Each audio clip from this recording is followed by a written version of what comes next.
Pierre Lebrun, les Sénateurs d'Ottawa sont en ville pour y affronter les Canadiens de Montréal ce soir. Les Sénateurs qui ont réussi à garder la tête hors de l'eau malgré la blessure subie par Brady Tkachuk, qui est de retour depuis les 2 derniers matchs. Mais c'est pas parce que Brady Tkachuk est de retour que Steve Staios se croise les bras. On va justement aller essayer peut-être d'ici la date butoir des transactions d'aller chercher un attaquant top 6.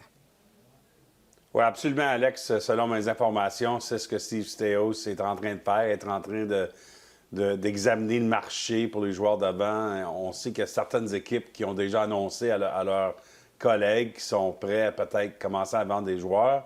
Et les sénateurs qui ont fait sûr de communiquer avec ces équipes-là, bon, ça ne veut pas dire qu'il n'y a rien de proche, parce que je pense pas qu'il n'y a rien de proche, mais c'est juste pour dire que les sénateurs veulent comprendre le marché, comprendre c'est quoi les pays, comprendre c'est quels joueurs qui seraient peut-être prêts à être échangés d'ici le 6 mars. Alors, que ce soit le top 6 ou peut-être le top 9, c'est la région d'alignement que les sénateurs aimeraient essayer d'améliorer ici le 6 mars. Et bien, écoute, je pense qu'on est très heureux à l'interne chez les sénateurs qu'on a été capable là, de survivre l'absence de Brady Tkachuk parce qu'on sait dans les dernières années, c'est vraiment le mois de novembre qui a fait mal aux sénateurs avec les débuts de saison.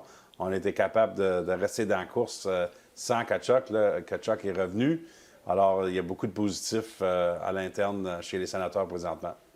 On passe d'un Tkachuk à un autre pour parler des Panthers de la Floride. On savait que c'était pour être difficile pour les Panthers de la Floride avec la blessure de Matthew Tkachuk, Alexander Barkov également. Et là, on est à égalité au dernier rang dans l'Est avec les Maple Leafs de Toronto. Mais le classement, Pierre, est tellement serré. Il reste encore beaucoup de temps. Tu as eu la chance de t'entretenir avec le directeur général de l'équipe, Bill Zito. Quel est peut-être son état d'esprit là, au 2 décembre? Écoute, c'est sûr que les Panthers aimeraient être dans une place en série. On s'en cache pas, mais en même temps, Bill Zito, quand même, assez fier de la façon que ses joueurs essaient de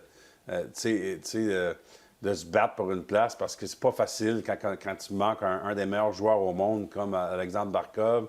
Et aussi, on n'a pas encore eu un match de Matthew Tkachuk.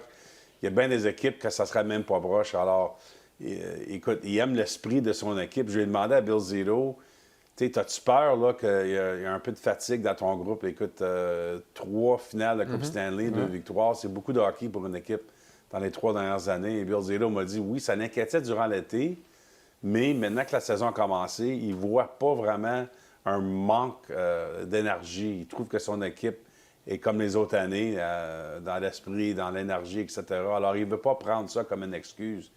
Mais à la fin de la journée, je pense, ça c'est juste mon opinion, Alex, je pense que c'est inquiétant dans les 2 derniers matchs. Puis j'étais là d'ailleurs, vendredi dernier, j'étais là pour le match contre Calgary.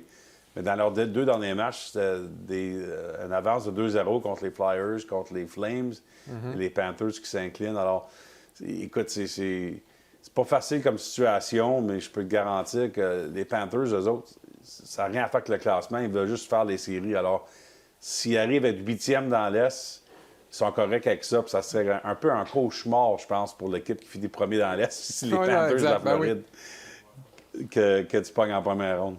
Tu sais, Pierre, tu parles de finir 8e dans l'Est. En 2023, on a atteint la finale en terminant 8e, justement, dans l'Est.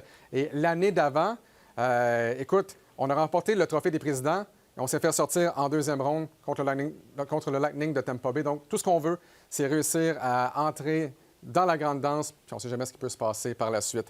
Pierre, les dirigeants de la formation canadienne vont se réunir ce week-end.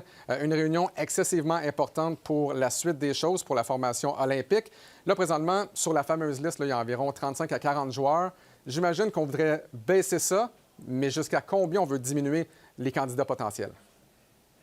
Oui, exactement, Alex. Doug Armstrong et son équipe de dirigeants se rencontrent entre dimanche et mardi prochain en Floride. C'est une réunion très, très, très importante pour prendre des grosses décisions avec l'alignement de l'équipe olympique canadienne. Doug Armstrong qui m'a dit qu'il espère de sortir de cette réunion avec à peu près 70 de les joueurs décidés.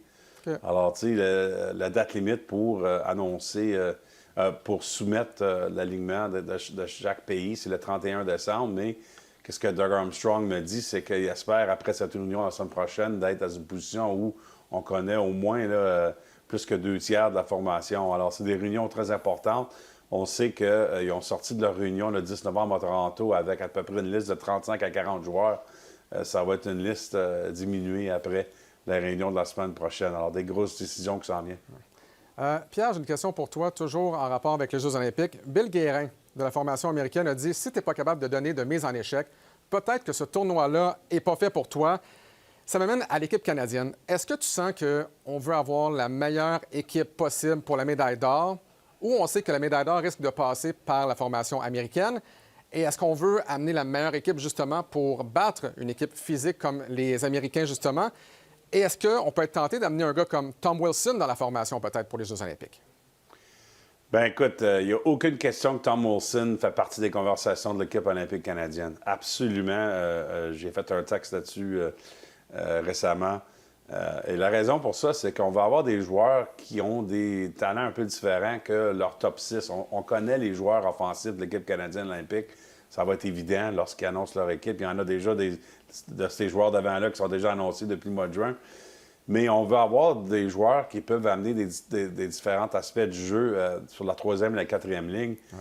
Puis je te dis pas que Tom Wilson, c'est garanti qu'il va faire l'équipe olympique parce que ça n'est pas garanti. Mais c'est un nom qu'on parle beaucoup à l'interne chez l'équipe canadienne olympique parce que, écoute, c'est un joueur qui tue les punitions chez les Capitals. Il est très bon offensivement, mais évidemment, il est très physique. C'est un joueur lourd. Et puis, on aime cet aspect-là. Puis l'équipe canadienne olympique l'a regardé jouer souvent dans les dernières semaines, Tom Wilson. Est-ce qu'il va faire l'équipe à la fin de la journée? Je ne suis pas sûr. Mais c'est absolument vrai qu'il y a une chance parce que, tu sais, comme quelqu'un dans l'équipe canadienne m'a dit, c'est pas une équipe pour le match des étoiles là, qu'on met ensemble. C'est une équipe qu'on veut bâtir pour aller gagner une médaille d'or. Pierre, quand on regarde le classement actuel, il n'y a que les Canadiens de Montréal. En fait, les Canadiens de Montréal sont la seule formation canadienne à être en série à l'heure actuelle, en date du 2 décembre. Tu regardes pour les Maple Leafs, dernier dans l'Est, ça va pas très bien. Dans l'Ouest, les Flames, ça va pas bien. Les Canucks aussi. Et j'aimerais qu'on se concentre peut-être sur les Canucks de Vancouver. On entend beaucoup de rumeurs selon lesquelles les Canucks pourraient être vendeurs d'ici la date butoir des transactions, notamment avec les joueurs qui vont devenir joueurs autonomes sans compensation. Oui, exactement, Alex. Qu'est-ce qui est arrivé la semaine passée, en début de semaine, c'est que Patrick Allvin, le DG des Canucks, a envoyé un message dans le groupe de texte des DG pour dire, écoute, je suis prêt à commencer à prendre des appels sur nos joueurs qui vont être joueurs autonomes sans compensation le 1er juillet. C'est normal quand tu as une équipe qui ne sera pas dans les séries ou probablement pas dans les séries.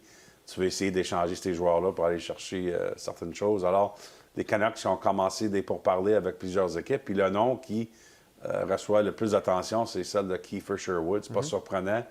Non seulement qu'il a 12 buts sur la saison, mais il joue un style physique, mais aussi, il fait juste 1,5 million par année. Alors, c'est pour les équipes qui sont très proches du plafond salarial, c'est plus facile à digérer. Évidemment, un salaire d'1,5 million. Alors, il y a beaucoup d'intérêt.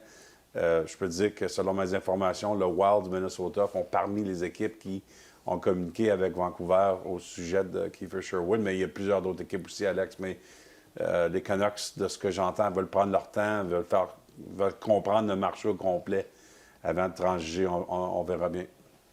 Très intéressant. On va voir ce qui va se passer dans les prochaines semaines, prochains mois également.